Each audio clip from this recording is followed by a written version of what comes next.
Bienvenido. Estás camino a un tratamiento que puede cambiar y mejorar tu vida y en este video te vamos a contar todo lo que necesitas saber respecto del mismo. Este camino consta de dos veredas que deberás transitar de manera simultánea. Por un lado, la realización de estudios médicos para una evaluación preoperatoria integral. Y por el otro, la evaluación por el equipo multidisciplinario para realizar la preparación psiconutricional tan importante como la anterior. Es importante destacar que si bien es la más efectiva, la cirugía no es más que una herramienta para el descenso de peso y mantenimiento a largo plazo. La misma, para que funcione, debe estar acompañada necesariamente de cambios en la alimentación, el estilo de vida y la actividad física, siempre asesorada por supuesto por nuestros especialistas. Existen varios tipos de cirugías, cada una con sus ventajas y desventajas.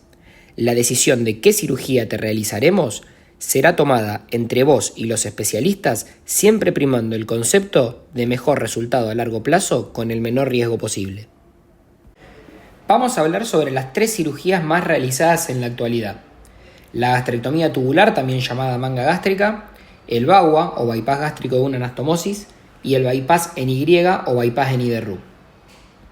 La manga gástrica es la cirugía más realizada en la actualidad y consta en la resección de entre un 80 y 90% del volumen del estómago. El estómago resecado se extrae del cuerpo y, como pueden observar, los alimentos siguen su camino habitual. Por ende, es la cirugía más fisiológica de todos los procedimientos bariátricos.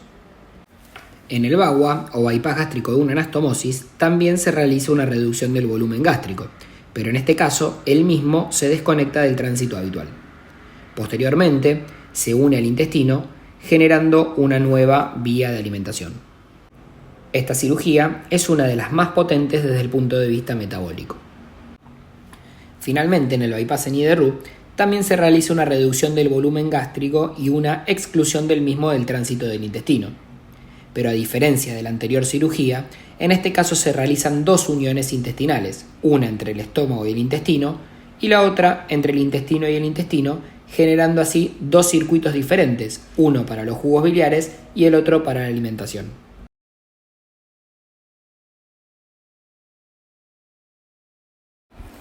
Como dijimos antes, cada cirugía tiene sus ventajas y desventajas. Para la selección tomamos en cuenta variables como la edad, el riesgo quirúrgico, el grado de sobrepeso, la presencia de diabetes tipo 2, la presencia de reflujo gastroesofágico que diagnosticaremos mediante endoscopías, cuestionarios y la clínica del paciente, la presencia de enfermedades metabólicas o síndrome metabólico que incluye enfermedades como la hipertensión, el hígado graso, la hipertrigliceridemia, el aumento de colesterol y otras enfermedades asociadas. Posteriormente, y teniendo en cuenta cada una de esas variables, evaluaremos el riesgo y el beneficio de cada paciente de manera individual, adaptando la cirugía al paciente y no el paciente a la cirugía, teniendo en cuenta siempre la premisa de menor riesgo y mayor beneficio. Es importante que tengas en cuenta que, siguiendo esta premisa de minimizar los riesgos, la técnica quirúrgica pueda variar durante la cirugía. Esta decisión puede estar condicionada por la anatomía del paciente, la presencia de adherencias de cirugías previas, algún sangrado o algún aspecto técnico que pueda llegar a influir. Necesitamos tu consentimiento para que podamos tomar la decisión que consideremos más adecuada en ese momento. Vamos a hablar un poco sobre las expectativas de descenso de peso. Pongamos el ejemplo de una persona que pesa 104 kilos y mide 1,60 m. Esta persona tiene un sobrepeso de aproximadamente 40 kilos para su altura. La expectativa de pérdida de peso al año de la cirugía es de aproximadamente 30 kilos, lo que representa algo así como un 75% del exceso de peso que tiene. Es decir, que si en la primera consulta pesaba 104 kilos, el peso al año de la cirugía será de aproximadamente 74 kilos. Esto varía según cada paciente, influyendo también variables como la edad, el sexo o la presencia de enfermedades como la diabetes tipo 2. Es importante saber que no es raro que entre el segundo y el tercer año se dé un pequeño rebote en el descenso de peso conseguido de aproximadamente unos 5 kilos. Esto es debido a la relajación de los cambios de hábito conseguidos y es por eso que es tan importante el seguimiento a largo plazo con el equipo multidisciplinario, con nutricionista y psicóloga. La diabetes tipo 2 es una de las patologías que más cambios sufrirá después de la cirugía, siendo que aproximadamente entre un 80 y un 90% de los pacientes dejarán la medicación manteniendo valores normales de glucemia a largo plazo. Esto no significa que la enfermedad se cure, pero sí se pueden lograr valores de remisión. También es importante saber que casi el 100% de los pacientes van a mejorar los parámetros de glucemia. Lo mismo ocurre con patologías pulmonares como el EPOC, la hipertensión arterial u otras enfermedades del riñón, del corazón y del hígado. El potente descenso de peso causado por la cirugía va a impactar favorablemente no solo en tu calidad de vida, sino que te va a permitir vivir más saludable durante más tiempo. Vamos ahora a hablar de un tema por demás importante que debes conocer antes de someterte a cualquier procedimiento, no solo una cirugía bariátrica, y que son las posibles complicaciones del mismo. Como te debemos haber mencionado en repetidas oportunidades, la cirugía bariátrica es el método más efectivo y más seguro para descenso y mantenimiento a largo plazo en pacientes con obesidad mórbida. Pero también es importante poder graficar estas afirmaciones con evidencia concreta que se haya publicado. Por ejemplo, hace unos años se publicó un trabajo importante donde se demostró que pacientes bien preparados que se sometían a un bypass gástrico laparoscópico tenían menos incidencia de complicaciones que pacientes que se sometían a colecistectomías laparoscópicas o apendicectomías laparoscópicas, que son cirugías de las más frecuentes dentro de la cirugía general. Es importante recalcar esto último de pacientes bien preparados, por eso es que somos tan insistentes con la preparación preoperatoria. Como mencionamos previamente, siempre es importante poner en una balanza el riesgo y el beneficio de someterse a una intervención. Esto quedó demostrado también en diciembre del año 2023, donde se publicó un trabajo muy importante donde se evidencia que la cirugía bariátrica y metabólica no solo es el mejor método para poder mantener a largo plazo los resultados en descenso de peso y resolución de comorbilidades, sino que también es el método más efectivo para disminuir la incidencia de eventos cardiovasculares, algunos tipos de cáncer y la mortalidad. Podemos observar que existen complicaciones algo frecuentes que ocurren en aproximadamente 1 de cada 10 operados, complicaciones infrecuentes que ocurren aproximadamente en 1 de cada 200 operados y que pueden llegar a requerir un nuevo procedimiento o intervención, y aquellas complicaciones raras que ocurren en muy pocos casos, pero que también debes conocer. Luego de la cirugía se pueden producir algunas infecciones leves. Por un lado, las infecciones urinarias, más frecuentes en las mujeres, son debidas a retención de orina después de una cirugía general, así como también las flebitis, que son infecciones en los sitios de punción donde se colocan los sueros, o infecciones leves en las heridas quirúrgicas que, si bien son chicas, también pueden infectarse. Es importante mencionar que todas estas infecciones en general se manejan de manera ambulatoria con antibiótico vía oral. También pueden ocurrir síntomas digestivos. Los vómitos suelen ocurrir en la etapa inicial luego de la cirugía. Si bien son manejables y mejoran con el tiempo, en caso de que se tornen persistentes deberías consultar con el cirujano. Otro síntoma digestivo que puede ocurrir es la presencia de reflujo desde el estómago hacia el esófago. Si bien puede ocurrir con cualquier cirugía, este es más frecuente luego de la manga gástrica y por lo general y en la mayoría de los casos se maneja con medicación antiácida. Finalmente, la presencia de dumping, que es un cuadro que se manifiesta como sudoración, taquicardia, sueño y diarrea, ocurre generalmente luego del bypass en IDE-RUX y ante la ingesta de alimentos con azúcares simples. El manejo del mismo se realiza evitando este tipo de alimentos. Vamos a pasar ahora a aquellas complicaciones que pueden llegar a requerir algún tipo de reintervención. Por un lado tenemos a los sangrados. Estos ocurren generalmente en las primeras horas luego del procedimiento. El estómago y el intestino son órganos sumamente vascularizados y si bien durante el procedimiento se realiza una meticulosa cauterización de los vasos, ante determinadas situaciones como la hipertensión arterial o algunos movimientos bruscos, alguno de ellos puede llegar a sangrar. Si bien en casi todos los casos estos sangrados cesan espontáneamente y sin ningún tipo de intervención, la pérdida sanguínea, si el sangrado es grande, puede requerir algún tipo de transfusión, o bien, si el sangrado es hacia el abdomen y se forma un hematoma intraabdominal, puede llegar a ser necesario un drenaje por punción o una nueva operación para evacuar el mismo y evitar que este hematoma se infecte en un futuro. La fístula es la salida del líquido desde el estómago o el intestino hacia la cavidad abdominal que se manifiesta generalmente entre el cuarto y el sexto día de la cirugía. La misma se manifiesta con fiebre y con dolor y puede llegar a ser necesario para su tratamiento algún tipo de drenaje por punción o una nueva operación para realizar un lavado de la cavidad abdominal. Finalmente, vamos a hablar de las oclusiones intestinales. Estas suelen presentarse principalmente luego del bypass en IDRU y ocurren por la nueva disposición que adquieren los intestinos luego de la cirugía.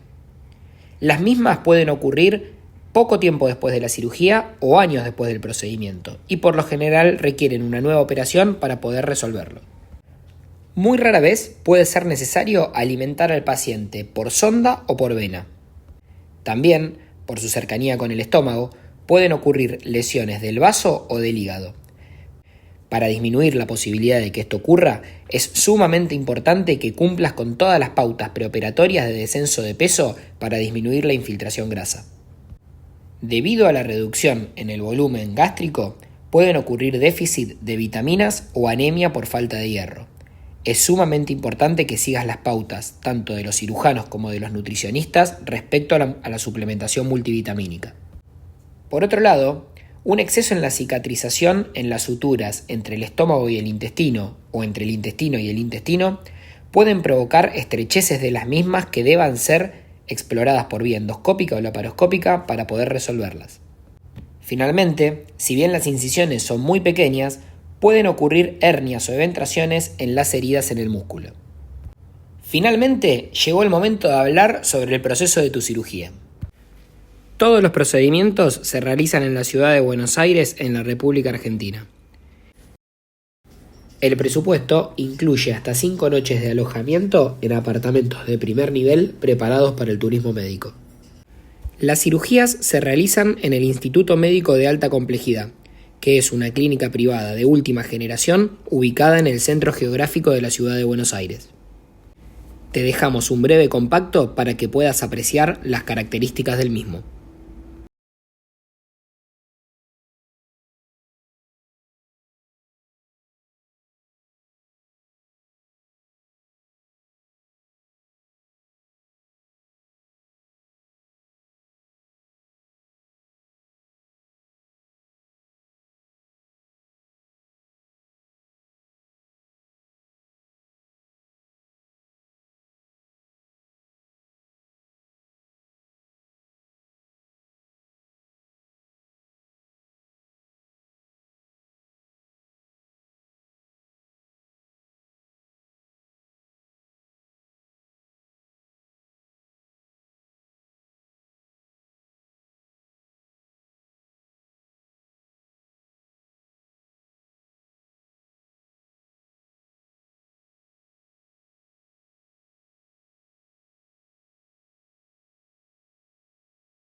Si bien cada caso es particular, la duración del procedimiento varía entre 30 y 40 minutos para la gastrectomía en manga y entre 90 y 60 minutos para los distintos tipos de bypass gástrico.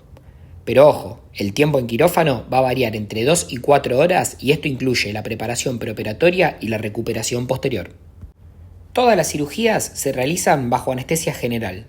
Esto significa que vas a estar dormido durante todo el procedimiento, despertándote una vez finalizado el mismo. De manera adicional, y para reducir al mínimo la posibilidad de dolor posoperatorio, también realizamos anestesia local en la piel, el músculo y adentro del abdomen. La cirugía se realiza por vía laparoscópica. Esto significa que se hacen mínimas incisiones en la piel, por donde se colocan unos tubitos que se llaman trócares, por donde nosotros colocamos la cámara y el instrumental para poder realizar el procedimiento. Existen algunos casos, sobre todo en pacientes con múltiples cirugías previas, donde, debido a las adherencias que se originan en el mismo por los procedimientos anteriores, es necesario convertir la cirugía a una cirugía abierta. Afortunadamente, esto ocurre en menos de 1 cada 500 pacientes y, si bien la cirugía es exactamente la misma, la recuperación y el posoperatorio suele ser un poco más engorroso. No es recomendable combinar en la misma cirugía otros procedimientos como cirugías de vesícula, hernias, eventraciones o lunares. Cada procedimiento tiene sus complicaciones y lo único que aumentaría esto es el riesgo de potenciar las mismas. Lo aconsejable, en caso de ser posible, es el descenso de peso con la cirugía bariátrica y posteriormente realizar la cirugía que sea necesaria. Diferente es el caso de la hernia hiatal, muchas veces diagnosticada en la endoscopía preoperatoria. La hernia hiatal es el deslizamiento del estómago desde el abdomen hacia el tórax a través del diafragma. La reparación de la misma se realiza como parte de la técnica de manera sistemática en la cirugía bariátrica. En algunos casos es necesario dejar un tubo de drenaje. El manejo del mismo es muy sencillo, se realiza en la casa y la extracción del mismo por lo general se realiza a la semana en el consultorio. También, el día de la cirugía es necesario que lleves vendas elásticas cuyas especificaciones te informaremos en la consulta preoperatoria. El uso de las mismas, junto a la movilización precoz luego de la cirugía, disminuirán el riesgo de trombosis. Aproximadamente a las 3 horas del procedimiento comenzarás con la ingesta de líquidos a demanda para mejorar el posoperatorio. En general, el posoperatorio se cursa en sala de internación general, pero existe un bajo número de pacientes en el que, o por indicación de algún especialista en el preoperatorio o bien por algún evento intraoperatorio, es necesario que curse su posoperatorio en terapia intensiva 1 o 2 días. Fuera de estos casos poco frecuentes, el tiempo de internación suele ser de 6 a 24 horas, siendo el 96% de los pacientes externados de manera ambulatoria, es decir, se operan por la mañana y se van de alta por la tarde. Una vez que te vayas de alta, recibirás un detallado instructivo con todas las indicaciones y las pautas de alarma para seguir en tu domicilio. También se te dará un teléfono de urgencias que está disponible las 24 horas, los 7 días de la semana, para que tengas contacto con todo el equipo quirúrgico. Dependiendo del tipo de cobertura de salud, puede llegar a variar la cantidad de días de internación, terapia intensiva o eventuales reinternaciones consideradas en el módulo. Por ende, es probable que en caso de requerir una reinternación, sea necesario cambiar la clínica donde se realice la misma. En el caso de hacer la cirugía de manera particular, todos estos imprevistos están contemplados en el módulo. Es importante mencionar que independientemente de dónde se realice una eventual reinternación o reoperación en caso de ser necesaria, el seguimiento va a estar a cargo de todo el equipo médico que te atendió siempre. No vas a requerir reposo en cama luego de la cirugía. De hecho, es desaconsejable para prevenir las trombosis. En tu casa vas a poder realizar caminatas y subir y bajar escaleras cortas. Dependiendo de la demanda física de tu trabajo, vamos a indicarte un reposo laboral de entre 2 y 4 semanas. Posteriormente, luego de los 30 días de la intervención, vas a poder realizar cualquier tipo de actividad física. Es necesaria la suplementación con complejos multivitamínicos luego de la cirugía.